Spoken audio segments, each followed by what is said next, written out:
Omar Marmouche. Je pense que les Citizens l'aiment déjà. Victoire 3-1 avec un grand Erling Haaland. Regardez, il a marqué d'ici. Un enroulé lobé. Aujourd'hui fait un très gros match. Foden décisif avec une passe d'Haaland. Kuzanov Miskin qui fait une très grosse boulette en début de match. Mais grâce au score, il pourra peut-être passer outre. Et je pense que Guardiola aurait pas dû le mettre titulaire aujourd'hui, même s'il fait pas un mauvais match au final. Mais Omar Marmouche, les Citizens, c'est sûr, ils sont déjà amoureux de lui. Quelle signature, quel joueur de football. Il a marqué, il était hors jeu. Il a réussi à faire un gros match, alors que pendant tout le match, ses coéquipiers auraient pu lui donner la balle pour qu'il marque. Je sais pas pourquoi ils lui ont pas donné, mais il a quand même réussi à faire un très gros match. Je m'enflamme pas, on attend de voir le temps d'adaptation. Mais quand je vois que son premier match face à Chelsea, qui est une équipe en forme en ce moment, il sort ce match, Marmouche, j'avais peur de me dire, en dehors de la Bundes, on sait que des fois, ça peut être un peu plus compliqué. La fameuse malédiction de l'attaquant de Francfort, MDR. Wallah, il respire trop le football. C'est un joueur, tu peux que l'aimer. Il te régale. Comment ça a commencé?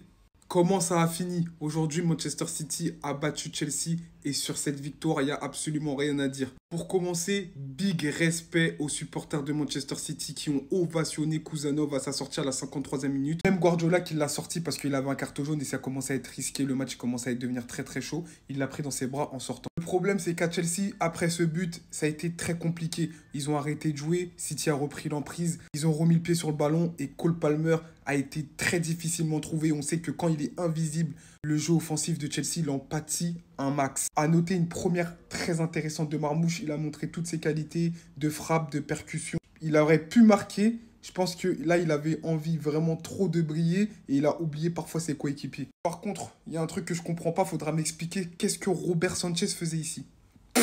Si vous avez une explication, répondez-moi en commentaire parce que je ne comprends plus. Lui aussi, il a plombé Chelsea. Il est là, il est sorti à l'aventure. Il est parti dans la jungle, retirer les lianes avec son couteau et son gros sac de koh comme s'il voyait Denis Brognard. Tu fais des cadeaux comme ça à Haaland et tu t'attends à quoi? Évidemment, le lob, ça rentre. Célébration, nouveau même, faites-vous plaisir. On finit sur la bonne forme en première ligue, je précise, de Foden et Haaland qui ont fait un très très gros match. Haaland dans la déviation, dans le placement, dans le jeu, là, il était très intéressant. Et Foden, il a bien fini. Côté Chelsea, la défense aussi, elle n'a pas été au niveau. À l'image de Colwill, il est passé à côté de son match. Pas d'anticipation. Il a été mauvais dans l'anticipation. Trop de ballons sont passés dans son dos. J'ai pas du tout aimé son match. Sortir un peu du lot côté Chelsea, c'est Madueke qui a été le joueur offensif le plus percutant. Mais bon, bref, City revient à 3 points de Nottingham Forest et Chelsea, ça reste compliqué depuis le début 2025. Comment ça a commencé? Comment ça a fini? Aujourd'hui, Manchester City a battu Chelsea et sur cette victoire, il n'y a absolument rien à dire. Pour commencer, big respect aux supporters de Manchester City qui ont ovationné Kuzanov à sa sortie à la 53e minute. Même Guardiola qui l'a sorti parce qu'il avait un carton jaune et ça commençait à être risqué. Le match commençait à devenir très très chaud. Il l'a pris dans ses bras en sortant. Le problème, c'est qu'à Chelsea, après ce but, ça a été très compliqué. Ils ont arrêté de jouer. City a repris l'emprise. Ils ont remis le pied sur le ballon et Cole Palmer a été très difficilement trouvé. On sait que quand il est invisible, le jeu offensif de Chelsea, il en pâtit un max. À noter une première très intéressante de Marmouche. Il a montré toutes ses qualités de frappe, de percussion. Il aurait pu marquer. Je pense que là, il avait envie vraiment trop de briller et il a oublié parfois ses coéquipiers. Par contre, il y a un truc que je comprends pas. Faudra m'expliquer qu'est-ce que Robert Sanchez faisait ici. Si vous avez une explication, répondez-moi en commentaire parce que je ne comprends plus. Lui aussi, il a plombé Chelsea. Il est là, il est sorti à l'aventure. Il est parti dans la jungle, retirer les lianes avec son couteau et son gros sac de koh comme s'il voyait Denis Brognard. Tu fais des cadeaux comme ça à Haaland et tu t'attends à quoi? Évidemment, le lob, ça rentre. Célébration, nouveau même, faites-vous plaisir. On finit sur la bonne forme en première ligue, je précise, de Foden et Haaland qui ont fait un très très gros match. Haaland dans la déviation, dans le placement, dans le jeu, là, il était très intéressant. Et Foden, il a bien fini. Côté Chelsea, la défense aussi, elle n'a pas été au niveau. À l'image de Colwill, il est passé à côté de son match. Pas d'anticipation. Il a été mauvais dans l'anticipation. Trop de ballons sont passés dans son dos. J'ai pas du tout aimé son match.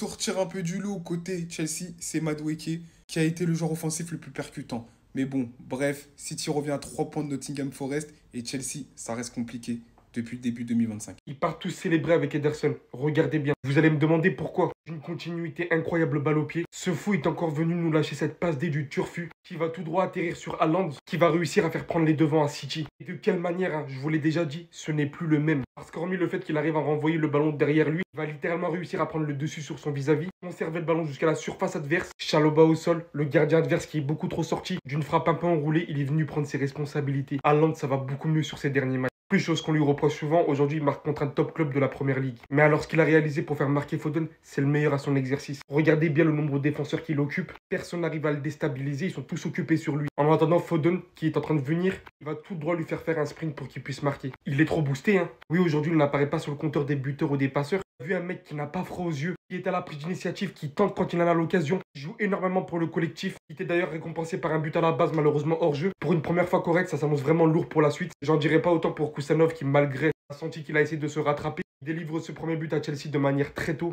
sanctionné d'un carton jaune 2 minutes après. On a vraiment senti la frustration, mais on vous rappelle que tous les joueurs ne débutent pas de la même manière. J'ai lu un commentaire, je dirais pas plus que c'est l'attaquant qu'on a forcé à jouer défenseur. Il est beaucoup trop tranchant devant les cages. Son premier but a fait énormément de bien. C'est la première fois que je vois Erling Haaland aussi bouillant face à une grosse équipe. On l'a souvent reproché d'être transparent dans les grands matchs, mais aujourd'hui il a répondu présent. Un but et une passe décisive, même si bon, le but qu'il a marqué c'est à cause du gardien de Chelsea qui a été complètement bête. Je sais pas quel genre de sortie le poteau il voulait faire. Il s'est retrouvé d'un coin dehors de sa surface et avec Erling Haaland ça pardonne pas. Et aujourd'hui Chelsea était très bien parti grâce à la boulette de Kusanov. En plus le gars c'était son premier match, hein. Il est allé faire passe décisive à son adversaire. Malheureusement pour lui, Madueke était là pour le faire payer pour un premier match, vraiment force à lui. Et le pire c'est qu'il n'a pas seulement fait cette boulette, il a aussi raté une passe et par la suite il s'est pris un carton jaune suite à un tacle assassin. J'espère que dans les prochains matchs il va se rattraper parce que là c'est un très mauvais début. Et à Manchester City, Pep Guardiola n'a pas le temps. Déjà que le gars en conférence de presse il était en dépression quand on a parlé de Kyle Walker. Parce que oui les amis, pour ceux qui ne savent pas, Kyle Walker, l'un des meilleurs défenseurs de Manchester City, il s'est barré, il est parti à l'AC Milan et ça a vraiment fait mal à Pep Guardiola. Voici ce qu'il a d'ailleurs dit en conférence de presse. Il dit Kyle Walker a décidé de partir. Le défenseur le plus coriace, le plus rapide et le plus fort que nous ayons a décidé de quitter le club. Et vraiment ça se voit qu'il était mal. Et pour terminer les amis, c'était le premier match aussi de Marmouche, le numéro 7 de Manchester City. Très gros match de sa part. Aujourd'hui j'ai surkiffé son match. Mais bon le gars il va falloir qu'il travaille les hors-jeu. Parce que là j'avais l'impression de voir Kylian Mbappé lors de l'avant-dernier Classico. Le gars balle au pied, il est à l'aise. Et ce qui est bien c'est qu'il profite bien des espaces laissés par Erling Haaland. On court pas pour histoire de tasse,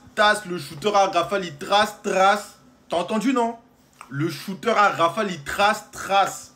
Au moins tu sais. Après la tarte qu'on s'est mangée au Parc des Princes, j'avais très peur.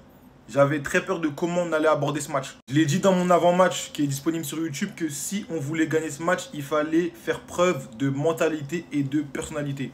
Il fallait apprendre à accepter la défaite et aller de l'avant. Aujourd'hui, c'est ce qu'ils ont fait. Merci à eux. On avait très mal débuté ce match. Petite erreur de Kusanov, je vais en parler dans une autre vidéo.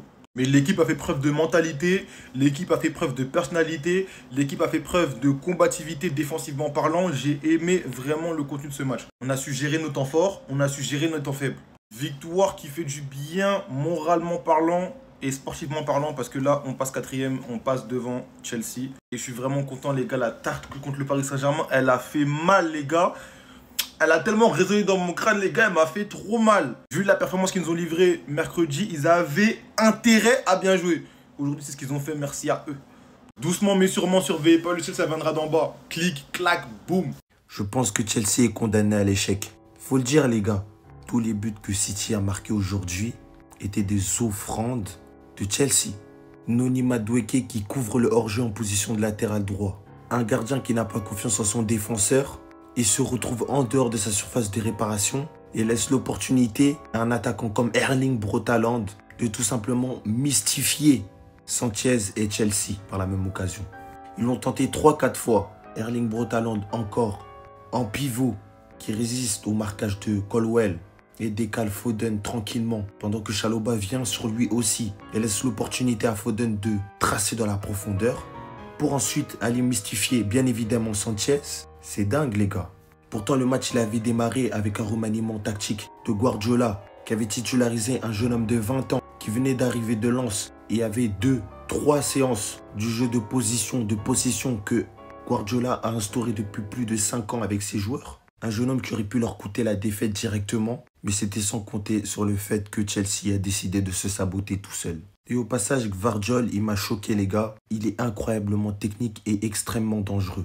Quel match de sa part aussi. Il y va même de son but au passage. Bref, dites-moi ce que vous avez pensé de ce choc de Première Ligue, les gars. Pour ma part, c'est pas City qui a gagné, c'est Chelsea qui s'est saboté. Pau.